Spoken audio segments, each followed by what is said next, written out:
This is Moriah. She's been very bored painting one founding father a day for the past week for a 4th of July no one really cares about. Okay, first of all, I was not bored. Second of all, everyone does care about this 4th of July because it is the 250th anniversary of the country, and I'm just trying to celebrate, okay? Okay, restart. Okay, this is Moriah. She just painted one founding father day this week in a not boring way. Okay, I am taking it from here. Let's just start from the beginning so I can tell you just how cool this project has been. Moriah also wants you to stick around to the end, where a special guest who's a lot smarter than she is will share a few things about America's independence. Fair enough. I do want you to stick around to the end because there is someone who is really cool who's going to share a special message about Independence Day. So, please watch. Let me take you back to the beginning. It all started with an idea. Happy 4th of July week. It is not just 4th of July, it is also the 250th anniversary of the United States of America, and I personally think that that's amazing. I am so grateful for this nation for providing me and my family and all my friends with a safe, generally safe place to live, good roads, healthcare. Like, there's so many things that a nation provides, and even though there's a lot of conflict in our country right now, I am still really grateful for it, and I have so much respect for the founding fathers. And so this week, I thought it would be special to go out on an adventure. And the adventure is painting all of the key founding fathers, which I found out there are 7 of them, which is perfect for a week. It's one each day. And kind of learning more about them. And I'm going to take you along this journey with me so that we can all celebrate this special 4th of July together, but in a creative way. So stay for this video and let's celebrate together. I got to work cutting some canvas and preparing for the long week of painting and learning ahead. I started with Thomas Jefferson, and while I painted his square eyebrows and shining intellect, I watched a few shows and movies that immersed me in the Revolution. I posted on my Instagram story what I learned about Jefferson, and we all reflected on his authorship of the Declaration of Independence. I then studied the portrait of John Adams, and then James Madison, Alexander Hamilton, John Jay, and finally Benjamin Franklin. Those 6 completed my canvas studies and provided learning opportunities every day of the week as I posted about them on my story. But wait, what about George Washington? I definitely did not forget about the most important founding father, and on the last day of the week, I honored our esteemed president by painting him last on a smooth, larger wooden panel. With all of them complete, let's reflect on the key findings of each founding father. Thomas Jefferson, best known for being the primary author of the Declaration of Independence and the country's 3rd president. John Adams, he rallied the Continental Congress around the cause of independence and convinced Jefferson to write the Declaration. James Madison, hailed as the father of the Constitution for being the first to draft the Constitution. Alexander Hamilton, best known for establishing the financial foundation of the U.S. John Jay, most known for being the first Chief Justice of the Supreme Court. During the Revolution, he served as the president of the Continental Congress, drafted the first constitution for the state of New York, acted as its Chief Justice, and served as a diplomat to Spain and France. Benjamin Franklin played a crucial role in the Constitutional Convention as the oldest and most senior member. His most important work was as a U.S. ambassador in France when he negotiated the essential alliance which helped win the Revolutionary War. And finally, George Washington, most known for being the commander of the Continental Army and the first U.S. president. His wisdom helped win the Revolutionary War and permanently shaped the U.S. government forever. After doing this project this week, I am just overwhelmingly filled with gratitude for our founding fathers and just for the United States in general. I just think it's so amazing that our country was founded on ideals and liberty for all of men.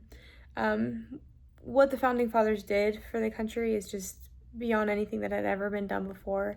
And I think going into the 4th of July, I am just filled with so much gratitude, and I don't think it ever really hit me as much as before this week, how blessed we are to really be living in America. I'm more fully starting to understand the ideas that our country is really founded on and how beautiful they are. And now, in honor of the beautiful ideas, minds, and lives that went into creating this free nation, I have invited a special guest to share a message regarding Independence Day.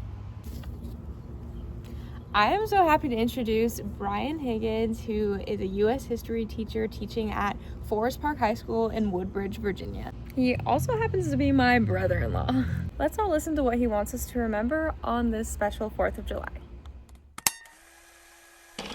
Hello. In honor of the 250th anniversary of the founding of the United States, I was asked to talk a little bit about some things that I think are important for every U.S. citizen to know about the founding of our country.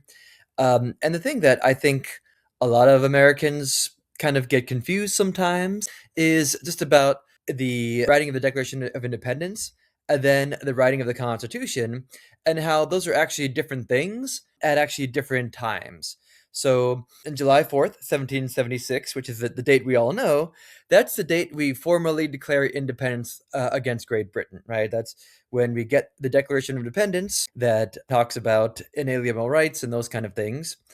But it doesn't actually create a government. So the Declaration of Independence separates us from Great Britain, and it does a really good job of explaining why. It explains, the natural rights people have, and explains how Britain had violated those rights, and how we had the goal of creating a government that would, honor those rights, but doesn't actually go and create a new government. So the U.S. Constitution was actually written in 1787, a whole 11 years later, right? So after we were at the Declaration of Independence, we're fighting this war, and we don't really have time to kind of come up with a new government. But after that's over, we come up with a new government that our first attempt actually pretty much gives all the power to the states, and that doesn't really work out. States don't actually get along. And so guys like Alexander Hamilton, Benjamin Franklin, George Washington kind of realize we actually need a bit of a stronger government. So they get together and come up with a plan, and that plan is the Constitution.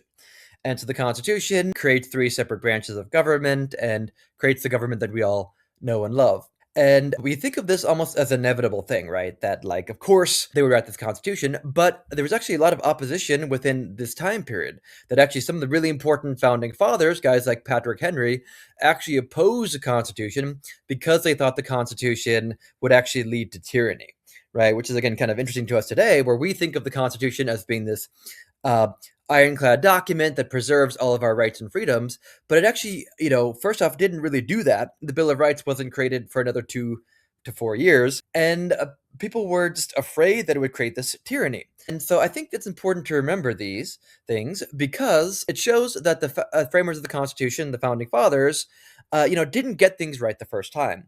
They had to actually, take some time, some trial and error with different governments to kind of see what worked. And then even once the Constitution was created, it almost immediately needed amending. So I think it's important that we can kind of learn from this, that sometimes we don't get things right the first time. And also that it's important to learn from your mistakes, and it's important to compromise, right? They had bigger differences between them than we actually have today, right? They had differences like, should we have a president at all? What power should the president have, right? So we in some ways have more consensus amongst ourselves today, but it seems to me today that sometimes we, aren't always great at compromising.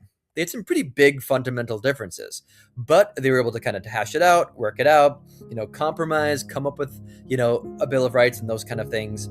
And I think these are kind of some things that we can learn and maybe apply to our lives or our government today. I really hope you all enjoyed this video and can go into the 4th with a spirit of gratitude. Please tune in next time, don't know when that will be, for more artistic shenanigans and I guess learning opportunities.